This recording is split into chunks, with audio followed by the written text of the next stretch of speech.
ಮೀಸಲಾತಿ ಅನ್ನುವಂತಹದ್ದು ಸಾಮಾಜಿಕ ನ್ಯಾಯದ ಅನುಷ್ಠಾನಕ್ಕೆ ಒಂದು ಮಾರ್ಗೋಪಾಯ ಅಂದಾಗ ಒಳ ಮೀಸಲಾತಿಯೂ ಸಹ ಅದರ ಎಕ್ಸ್ಟೆನ್ಷನ್ ಅಷ್ಟೇ, ಅದರ ವಿಸ್ತೃತವಾಗಿರುವ ಮಾಡುವಂತಹ ಇನ್ನೊಂದು ಭಾಗ ಅಷ್ಟೇ. ಹಾಗಾಗಿ ಅದು ಯಾವುದೇ ಕಾನೂನಾತ್ಮಕವಾಗಿ ನೈತಿಕವಾಗಿ ಅವ್ರು ಕೇಳ್ತಿರೋದ್ರಲ್ಲಿ ಏನೇನು ತಪ್ಪಿಲ್ಲ. ಈ ಜನಸಮುದಾಯ ಒಂದು ಘನತೆಯಿಂದ ಬದುಕುವಂತಹ ವಾತಾವರಣ ಇದ್ರೆ ಮಾತ್ರ ಆ ದೇಶ ಯೋಗ್ಯವಾದ ಏನು ನಿಜಕ್ಕೂ ಹೆಮ್ಮೆ ಪಡಬಹುದಾದಂತಹ ದೇಶ ಶ್ರೀಮಂತವಾಗಿದೆ. ಯಾರೋ ಒಂದು 2% 5% ಜನರ ಕೈಯಲ್ಲಿ ಇಡೀ ದೇಶದ ಸಂಪತ್ತಿದೆ, ಮಿಕ್ಕ 89% ಜನ ಬಡತನದಲ್ಲಿ ಅಥವಾ ಅಸಹಾಯಕತೆಯಲ್ಲಿ ಬದುಕ್ತಿದ್ದಾರೆ. ಎಂತ ದೇಶ ಅದು? ಈ ಕಾಂಗ್ರೆಸ್ ಸರ್ಕಾರಕ್ಕೆ ಇವರಿಗೆ ನಿಜಕ್ಕೂ ಮಾನ ಮರ್ಯಾದೆ ಇದ್ರೆ ಆದಷ್ಟು ಬೇಗ ಅದನ್ನ ಜಾರಿ ಮಾಡಬೇಕು. ಬದ್ಧತೆ ಎಲ್ಲರೂ ಹೇಳ್ತಾರೆ, ಕಾಂಗ್ರೆಸ್ ಹೇಳ್ತಾರೆ, ಬಿಜೆಪಿ ಹೇಳ್ತಾರೆ, ಜೆಡಿಎಸ್ ಹೇಳ್ತಾರೆ, ಬೇಕಾದ್ರೆ ಅವರ ಮ್ಯಾನಿಫೆಸ್ಟೋದಲ್ಲಿ ಮೊದಲಾಂಶವೇ ಸೇರಿಸ್ಬಿಡ್ತಾರೆ. ಆದ್ರೆ ಚುನಾವಣೆ ನಡೆದು ಮುಗಿದ ಅಧಿಕಾರಕ್ಕೆ ಬಂದಾಗ ಯಾವ್ದು ಸುಲಭ ಆಗಿರುತ್ತೋ ಇವರಿಗೆ ಅದನ್ನ ಮಾತ್ರ ಮಾಡ್ತಾರೆ ಹೊರತು ಬೇಕು ಅಂತಾನೆ ಕೆಲವೊಂದನ್ನು ಮಾಡೋದಿಲ್ಲ. ಇದಕ್ಕೆ ಸಿದ್ದರಾಮಯ್ಯನವರು ಮಾಡದಿರೋದಕ್ಕೆ ವೈಯಕ್ತಿಕ ಕಾರಣಗಳಿಗೆ ನಾನು ಈ ಸಂದರ್ಭದಲ್ಲಿ ಹೋಗೋದಿಲ್ಲ. ಆದ್ರೆ ಕಾಂಗ್ರೆಸ್ ಇವತ್ತು ಏನು ಸಂವಿಧಾನದ ಪುಸ್ತಕ ಹಿಡ್ಕೊಂಡು ನಾವು ಅದು ಮಾಡ್ತೀವಿ ಇದು ಮಾಡ್ತೀವಿ ಪ್ರಜಾಪ್ರಭುತ್ವ ನಾವೇ ಉಳಿಸೋದು ಅಂತ ಮಾಡ್ತಿರುವಾಗ ಎಲ್ಲಾ ಹಂತದಲ್ಲೂ ಇವತ್ತಲ್ಲಿ ಭ್ರಷ್ಟಾಚಾರಿಗಳು ಏನು ದುಡ್ಡಿನ ಕುಳಗಳೇ ಇರುವಂತಹ ಸಂದರ್ಭದಲ್ಲಿ ಅವರಿಗೆ ಬಡವರು ಕಾಣಿಸ್ತಾ ಇಲ್ಲ, ಬಡ ಸಮುದಾಯಗಳು ಕಾಣಿಸ್ತಾ ಇಲ್ಲ.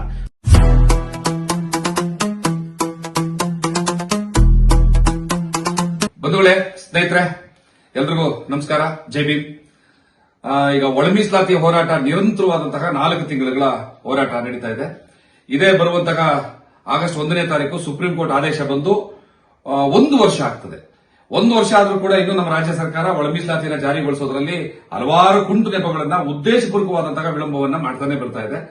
ಹಾಗಾಗಿ ನಾವೀಗ ಮುಂದಿನ ಹಂತದ ಹೋರಾಟಕ್ಕೆ ನಾವು ಚಾಲನೆಯನ್ನು ಕೊಡಬೇಕಾಗಿದೆ. ಆ ಹೋರಾಟಕ್ಕೆ ನಾವೆಲ್ಲರೂ ಕೂಡ ಧುಮುಕಬೇಕಾಗಿದೆ.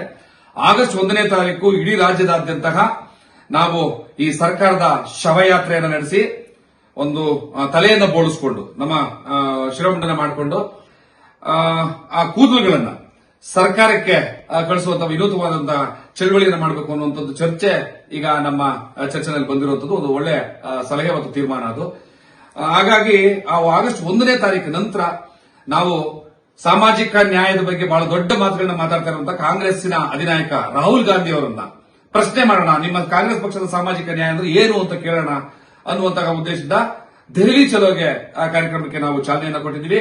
ಆ ಸಂದರ್ಭದಲ್ಲಿ ಪ್ರಧಾನಮಂತ್ರಿಗಳನ್ನ ಮತ್ತು ರಾಷ್ಟ್ರಪತಿಗಳನ್ನು ಕೂಡ ಭೇಟಿ ಮಾಡಿ ಒಳ ಮೀಸಲಾತಿ ಬಗ್ಗೆ ಬಹಳ ದೊಡ್ಡ ಆಗ್ರಹದ ಧ್ವನಿಯನ್ನು ನಾವೆಲ್ಲರೂ ಕೂಡ ತೆಗಿಬೇಕಾಗಿದೆ. ಆ ಒಂದು ನಿಟ್ಟಿನಲ್ಲಿ ನಾವು ಇಡೀ ರಾಜ್ಯದ ಎಲ್ಲ ಪಕ್ಷಗಳು, ಎಲ್ಲ ಸಂಘಟನೆಗಳ ಮುಖಂಡರುಗಳನ್ನ, ರಾಜ್ಯಾಧ್ಯಕ್ಷಗಳನ್ನ ಭೇಟಿ ಮಾಡಿ ಬೆಂಬಲವನ್ನ ಕೋರ್ತಾ ಇದ್ದೇವೆ. ಆ ನಿಟ್ಟಿನಲ್ಲಿ ಇವತ್ತು ನಾವು ಕೆಆರ್ಎಸ್ ಪಕ್ಷ ರಾಜ್ಯದಲ್ಲಿ ಎಂತ ಒಂದು ಸಂಚಲನವನ್ನು ಉಂಟು ಮಾಡ್ತಾ ಇದೆ ಅಂತ ತಮ್ಮೆಲ್ಲರಿಗೂ ಕೂಡ ಗೊತ್ತಿರುವಂತದ್ದೇ. ಆ ಒಂದು ಸಂಚಲನ ಮತ್ತು ಕ್ರಾಂತಿಕಾರಿಯಾದಂತಹ ನಡೆಗಳನ್ನ ಉಳ್ಳಂತಹ ಕೆಆರ್ಎಸ್ ಪಕ್ಷದ ರಾಜ್ಯಾಧ್ಯಕ್ಷರಾದಂತಹ ರವಿಕೃಷ್ಣ ರೆಡ್ಡಿ ಅವರು ನಮ್ಮ ಜೊತೆಗಿದ್ದಾರೆ. ಅವರು ತಮ್ಮ ಬೆಂಬಲದ ಮಾತುಗಳನ್ನ ನಮ್ಮೊಂದಿಗೆ ಮತ್ತು ಸಮಸ್ತ ಒಳ ಮೀಸಲಾತಿ ಹೋರಾಟಕ್ಕೆ ಹಂಚ್ಕೋಬೇಕು ಅಂತ ನಾನು ಅವರಲ್ಲಿ ನಮ್ಮ ಇಡೀ ತಂಡದ ಪರವಾಗಿ ಕೇಳ್ಕೊತಾ ಇದ್ದೀನಿ. ಬಂಧುಗಳೇ, ನಮಸ್ಕಾರ. ಈಗಾಗಲೇ ಭಾಸ್ಕರ್ ಪ್ರಸಾದ್ ಅವರು ಅವರ ಮುಂದಿನ ಹೋರಾಟದ ವಿಚಾರಗಳನ್ನ ಕೆಲವೊಂದನ್ನು ಹಂಚಿಕೊಂಡಿದ್ದಾರೆ. ನಮ್ಗೆಲ್ರಿಗೂ ಗೊತ್ತಿರುವಂತೆ ಭಾರತದಲ್ಲಿ ಸಾಮಾಜಿಕ ನ್ಯಾಯ, ವಿಶೇಷವಾಗಿ ದುರ್ಬಲ ದಮನಿತ ವರ್ಗದವರಿಗೆ ಸಿಗಬೇಕು ಅಂದ್ರೆ ಮೀಸಲಾತಿ ಬೇಕು ಅಂತ ಹೇಳಿ ಈ ದೇಶದಲ್ಲಿ ಮೀಸಲಾತಿ ಅದಕ್ಕೊಂದು 100 ವರ್ಷಗಳ ಇತಿಹಾಸ ಇದೆ. ಹಾಗೆ ನೋಡಿದ್ರೆ ಮದ್ರಾಸ್ ಪ್ರೆಸಿಡೆನ್ಸಿಯಲ್ಲಿ ಆರಂಭವಾಗಿತ್ತು. ಸೊ ಅದಾದ ತದನಂತರದಲ್ಲಿ ನಮಗೆಲ್ಲ ಗೊತ್ತಿರುವ ಹಾಗೆ ಹಲವು ಸಮುದಾಯಗಳು ಒಂದೇ ತರಹದ ಸಾಮಾಜಿಕ ಆರ್ಥಿಕ ಹಿನ್ನೆಲೆ ಇರುವಂತಹ, ವಿಶೇಷವಾಗಿ ಸಾಮಾಜಿಕ ಹಿನ್ನೆಲೆ ಇರುವಂತಹ ಸಮುದಾಯಗಳನ್ನ ಸೇರಿಸಿ ಆ ವರ್ಗಗಳಿಗೆ ಒಂದು ಮೀಸಲಾತಿಯನ್ನ ಕಲ್ಪಿಸ್ತಾ ಹೋದ್ರು.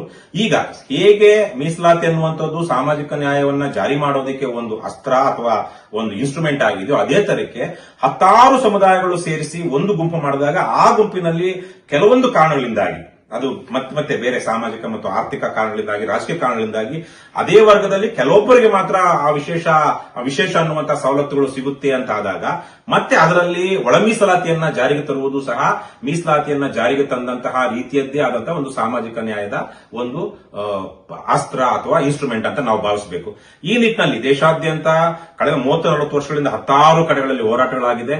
ಆಂಧ್ರದಲ್ಲಿ ನಮಗೆಲ್ಲ ಗೊತ್ತಿರುವ ಹಾಗೆ ಬಹಳ ದೊಡ್ಡ ಮಟ್ಟದಲ್ಲಿ ಮಾದಿಗ ದಂಡೋರ ಅವರು, ಕೃಷ್ಣ ಮಾದಿಗ ಅವರು ಬಹಳ ದೊಡ್ಡ ಮಟ್ಟದಲ್ಲಿ ಹೋರಾಟ ಕಟ್ಟಿ ಇವತ್ತು ಕಾಂಗ್ರೆಸ್ ಪಕ್ಷ ಅಲ್ಲಿ ಆಂಧ್ರದಲ್ಲಿ, ತೆಲಂಗಾಣದಲ್ಲಿ ಅಧಿಕಾರದಲ್ಲಿರುವಂತಹ ಕಾಂಗ್ರೆಸ್ ಪಕ್ಷವೇ ಅದಕ್ಕೆ ಒಳ ಮೀಸಲಾತಿಯನ್ನ ಅಲ್ಲಿ ಜಾರಿ ಮಾಡಿದೆ. ಇದೇ ರೀತಿಯಲ್ಲಿ ಹಲವಾರು ಕಡೆಗಳಲ್ಲಿ ನಡೀತಾ ಇದೆ.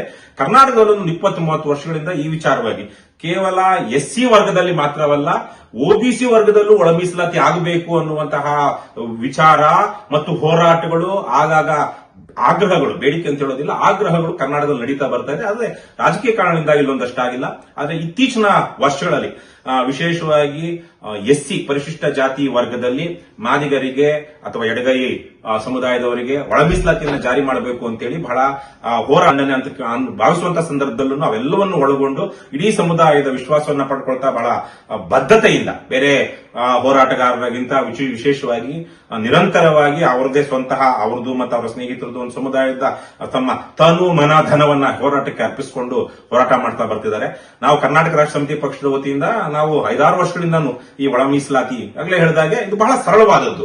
ಈ ಮೀಸಲಾತಿ ಅನ್ನುವಂತಹದ್ದು ಸಾಮಾಜಿಕ ನ್ಯಾಯದ ಅನುಷ್ಠಾನಕ್ಕೆ ಒಂದು ಮಾರ್ಗೋಪಾಯ ಅಂದಾಗ ಒಳ ಮೀಸಲಾತಿಯೂ ಸಹ ಅದರ ಎಕ್ಸ್ಟೆನ್ಷನ್ ಅಷ್ಟೇ, ಅದರ ವಿಸ್ತೃತವಾಗಿರುವ ಮಾಡುವಂತಹ ಇನ್ನೊಂದು ಭಾಗ ಅಷ್ಟೇ.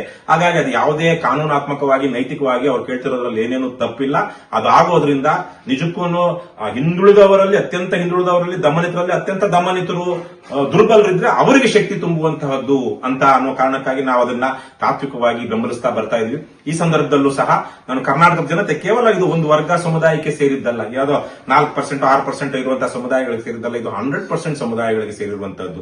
ಇವತ್ತು ಪ್ರಜಾಪ್ರಭುತ್ವ ದೇಶದಲ್ಲಿ ನಾವು ಬದುಕ್ತಿರುವಂತಹ ಸಂದರ್ಭದಲ್ಲಿ ಇಡೀ ಪ್ರಜಾಪ್ರಭುತ್ವ ಯಾವುದೇ ದೇಶ ಆಗಲಿ ಇಡೀ ಜನಸಮುದಾಯ ಒಂದು ಘನತೆಯಿಂದ ಬದುಕುವಂತಹ ವಾತಾವರಣ ಇದ್ರೆ ಮಾತ್ರ ಆ ದೇಶ ಯೋಗ್ಯವಾದ ನಿಜಕ್ಕೂ ಹೆಮ್ಮೆ ಪಡಬಹುದಾದಂತಹ ದೇಶ ಶ್ರೀಮಂತವಾಗಿದೆ. ಯಾರೋ ಒಂದು 2% 5% ಜನರ ಕೈಯಲ್ಲಿ ಇಡೀ ದೇಶದ ಸಂಪತ್ತಿದೆ, ಮಿಕ್ಕ 89% ಜನ ಬಡತನದಲ್ಲಿ ಅಥವಾ ಅಸಹಾಯಕತೆಯಲ್ಲಿ ಬದುಕ್ತಿದ್ದಾರೆ ಅಂದ್ರೆ ಎಂತ ದೇಶ ಅದು?